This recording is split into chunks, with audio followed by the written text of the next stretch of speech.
1730 мянга төгрөг хуралдана гэж сая хуралдаанд дараалагч хэлсэн завсарлаж нэг цагийн хугацаанд. Уг нь нээлттэй хуралдаан гэж танилцуулсан. Яагаад тий нээлттэй хуралдаан гэж танилцуулсан. Тэгээд сая одоо бас хаалттай болцсон юмар бид сая гарч ирээд мэдлээ дотор бас яригдсан. За тэгээ асуусан хоёр талаас хоёулаа их хурал талаас засгийн газар талаас аль талаас нь асуухад хуралдааныг бол үндсэндээ эхлэлийн нээлттэй явуулдаг. Цаашаа бол хаачдаг юм уламжлалт жишгтэй гэж хариулж байна. Харамсалтай. хуулиар зөрчиж болохгүй үстэй. Хуулинд нээлттэй явуулдаг. За одоо тэр бол хуралдаан даргалагчийн тийм үү? Хуралдаан даргалагчийн өөрийнх нь тийм үү дэгээ яаж сахиулах тэр хүний одоо өөрийнх нь бас үүрэг эрх нь байдаг баха.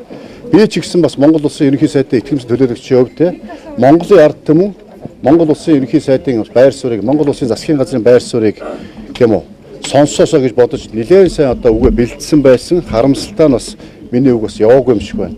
Их хурлын гишүүд маань ч гэсэн бас үгээс нээлттэй сонсохыг хүсээд бас ярьлаа. Харамсалтай нь явсангүй.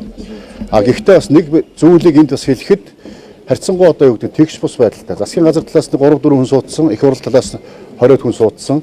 Тэгээ улсын их хурлын одоо гишүүд олуулаа суучаар цэц хуралдаан даргалагч болт юм уу? Олуулаа суусан талд нь илүү их одоо олон минут ярих, 3 дахин илүү яриулах, хүссэн хугацаанд яриулах, хүссэн гаргасан хүсэлт болгоныг нь сонсох иймэрхүү байдлаар бас жоохон тийм асуудал гарч байна. Өөрөөр хэлэх юм бол бид нотлох баримтаа гаргаж өгвөл нотлох баримт байна уу, нэмэлттэй байна л ингээд асуултын хүрээнд явж байхад их хурлын гишүүдээс нотлох баримтаас гадна бидэнд ийм хүсэлт байна. Энийг шийдэж өгөх нэр хүсэлтийг шийдэхийн ийм гомдол байна. Энэ гомдлыг ярьж өгөх, тэрийг шийдэж өгөхийн бид одоо 30 минут ярмаар 30 минут яриулахын засгийн газар талаас ярихт нь 10 минутын хугацаа хэвтэлээ одоо болно гэхийн иймэрхүү байдлаар одоо бас тэгш бус битээ хандлаасаа гэж хүсэж байна. Өдөөс хойшийн хуралдаан дээр одоо хоёр талыг тэнцүү одоо бас яриулах, тэнцүү одоо өөр өөрсдөө байр суурийг хамгаалах энэ боломж олцоог олгоно гэдэгт итгэлтэй байна. Энэ талаар ч гэсэн хуралдаан даргалж хэлсэн байгаа.